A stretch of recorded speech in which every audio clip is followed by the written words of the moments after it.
नमस्कार। कभी सोचा है कि किसी समुदाय के नाम में कितना कुछ छिपा हो सकता है? उसका पूरा का पूरा इतिहास, उसकी पहचान। आज हम सुथार समुदाय के नाम के पीछे की सदियों पुरानी कहानियों और पौराणिक कथाओं को समझने के एक सफर पर निकल रहे हैं। तो सवाल ये है कि एक नाम में क्या रखा है? देखिए, सुथार समुदाय के लिए तो शायद सब कुछ। ये सिर्फ एक लेबल नहीं है, ये एक विरासत है, एक पूरा वंश है और सदियों से चली आ रही कारीगरी का इतिहास है। आइए इसे और गहराई से समझते हैं। तो अपनी ये खोज शुरू कहाँ से की जाए? बिल्कुल, शब्द से ही करते हैं। सुथार।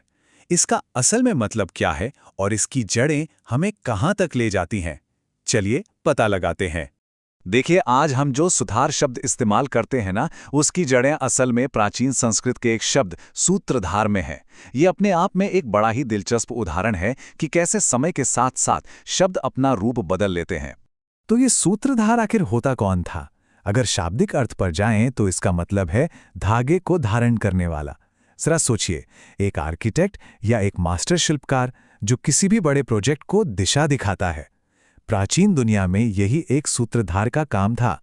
वही थे जो नींव रखते थे। चलिए इस शब्द को और भी तोड़कर समझते हैं। सूत्र मतलब धागा, जिसका इस्तेमाल कारीगर एकदम सटीक माप और निशान लगाने के लिए करते थे। और धार का मतलब है धारण करना या थामना।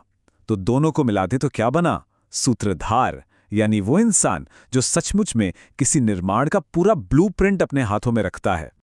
लेकिन कहानी यहीं सिर्फ शब्दों पर खत्म नहीं होती।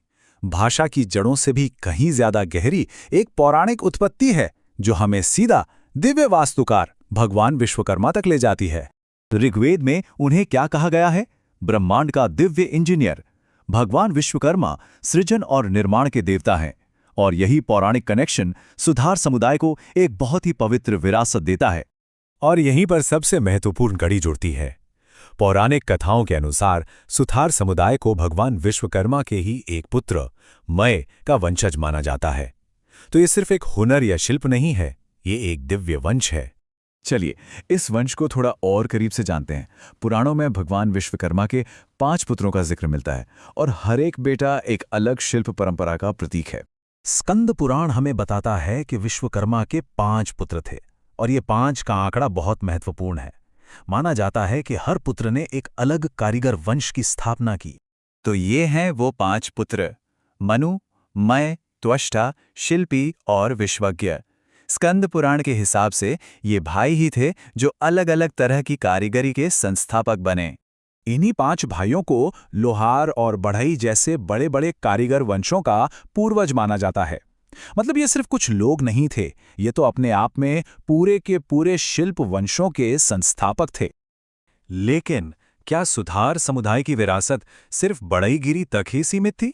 जैसा कि हम देखेंगे, इतिहास तो एक बहुत बड़ी और अलग कहानी बताता है। अगर हम ऐतिहासिक रिकॉर्ड्स देखें तो पता चलता है कि प्राचीन सुथार सिर्फ लकड़ी के कारीगर नहीं थे। अरे नहीं, वो तो मास्टर बिल्डर थे जिनके पास तरह तरह के हुनर थे।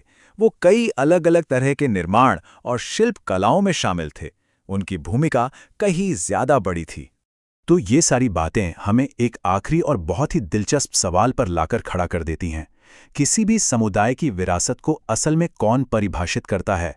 क्या वो कहानियां जो पुराने ग्रंथों में लिखी हैं, या फिर उस समुदाय के वे सदस्य जो आज उस विरासत को जी रहे हैं, उसे आगे बढ़ा रहे हैं?